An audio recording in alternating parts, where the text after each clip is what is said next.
Ne comptez pas sur moi pour bénir, vous les homosexuels, ne comptez pas sur moi. Si vous venez, je vais vous engager avant de vous... non. Si je vois un homosexuel ou quoi qui venait devant moi pour dire Père Eugène, en tout cas, allez dire, le Père Eugène a déjà dit ça pour allez dire, par lui-même il sait.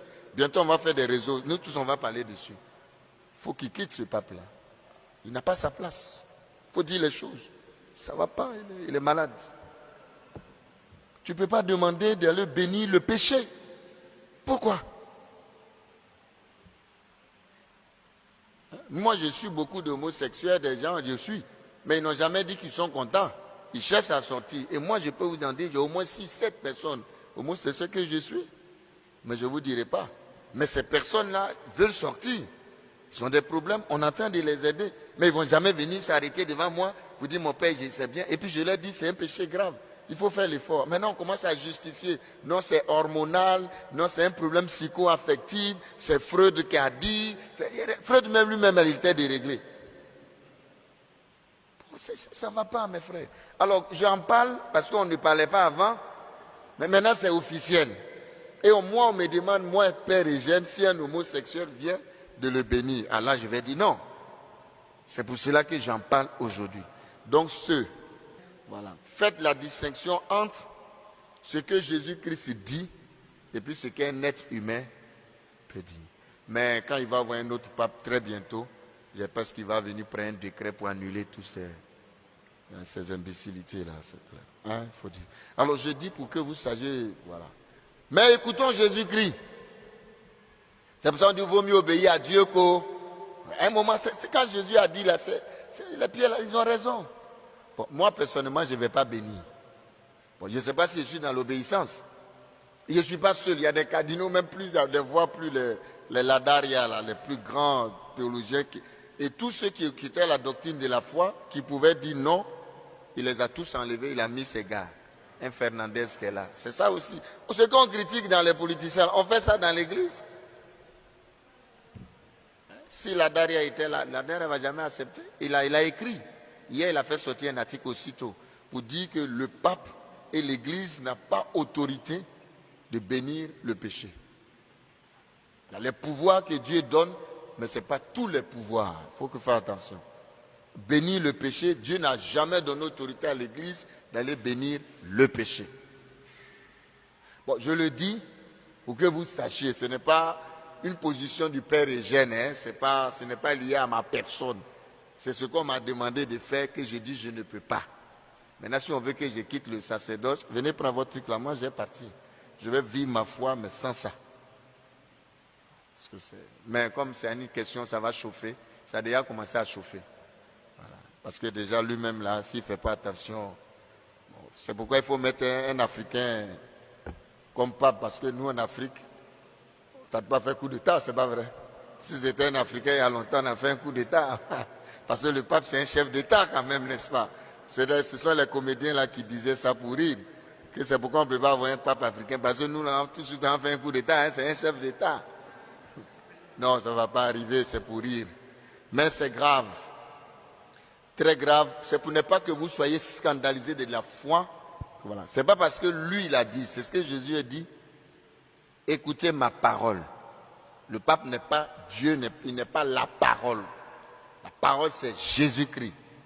Et notre rôle, c'est de dire la parole de Jésus-Christ. Ce n'est pas de dire ce que je pense. Il ne faut pas résoudre les problèmes sous question de pastoral. Pastoral, ce n'est pas encore la foi. La pastoral, c'est comment faire pour mettre en pratique. Voilà. C'est pourquoi, subtilement, il nous a tous trompés. Il faut dire les choses. Quand il est venu, 2007, année de miséricorde, on n'a rien compris là.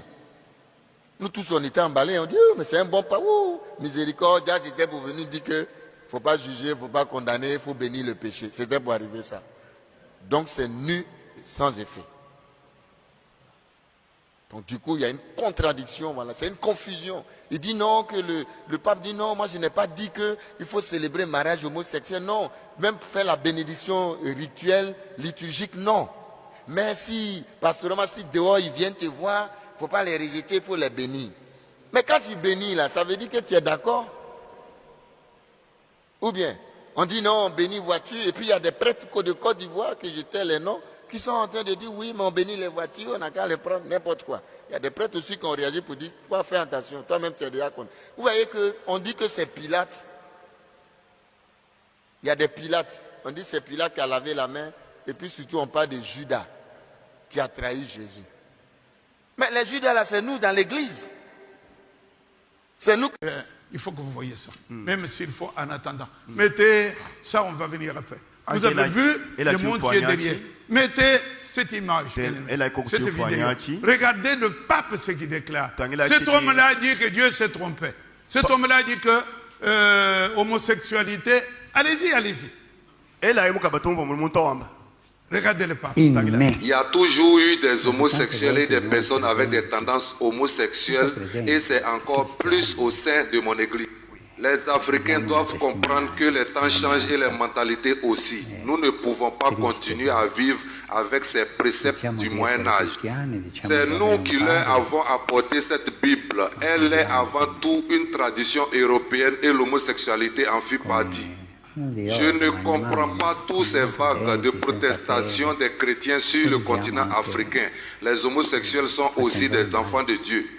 En 2018, j'ai dit que l'enfer n'existe pas. Cela a créé les mêmes ramousses en Afrique. La Bible est à réécrire.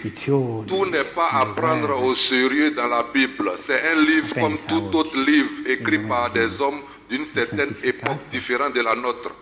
Dieu qui brûle Sodome et Gomorrhe à cause des homosexuels est l'une des absurdités de la Bible qu'il faut changer. Dieu ne peut pas brûler ses enfants. Je compte apporter beaucoup de réformes à la Bible pour qu'elle paraisse être plus digeste et adaptée aux chrétiens des temps modernes. Et je compte sur la communauté chrétienne d'Afrique. J'espère que les réformes que j'envisage n'altéreront pas leur foi en Christ. Ces réformes permettront aux Africains d'avoir une place considérable auprès de Christ. Dans la Bible actuelle, ils ne sont rien d'autre que des esclaves. Et cela m'a toujours causé un problème moral de voir un peuple qui se donne à fond pour Christ être considéré comme des esclaves. Ce n'est pas normal. Personne ne pouvait prévoir qu'après des siècles d'esclavage initiés par le pape de l'époque, les Africains embrasseraient le Christ sans se poser des questions. Les Africains ont pardonné à l'Église sans que l'Église ne leur demande des excuses. C'est ce que le Christ demande, toujours pardonner. C'est un peuple assez étrange. J'espère qu'ils finiront par accepter les homosexuels comme étant les enfants de Dieu. L'erreur a été décrite dans l'Ancien Testament que Dieu a brûlé les homosexuels. C'est ce passage qui crée la confusion dans leur tête. Les Africains doivent comprendre que Dieu même commet des erreurs parfois. Tout n'est pas parfait dans la vie. Dieu s'est trompé.